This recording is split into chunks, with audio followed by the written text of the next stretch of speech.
Siqhuma phezulu isilile emndenini womshayeli weBolt obulawe ekutshontsha imoto yakhe.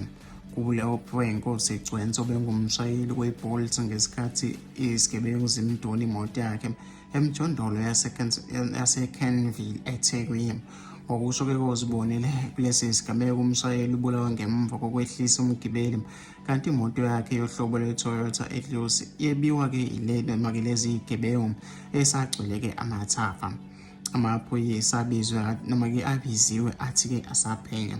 Kanti-ke ezinye zezindaba lezi ezithinta abantu abaningi ey'nkundleni zokuxhumana bakhuluma ngazo-ke bebeka-ke uvo noma-ke imibono yabo ehlukahlukene. Ukufunda nje imibono yabalaleli ey'nkundleni zokuxhumana. Nangomunye uthi-ke kwabuhlungu-ke lo mjida abulawa-ke eziphandela naye. Nangomunye uthi-ke usikhotheni into yokubulawa nje ziyamosha-ke lezi zintsha. Nangomunye ethi-ke rest in peace mfowethu, yazi-ke ubezamela izingane zakhe. Futhi uthi ngezovo lwakho noma ukuthi wena ucabangani ngalolu daba.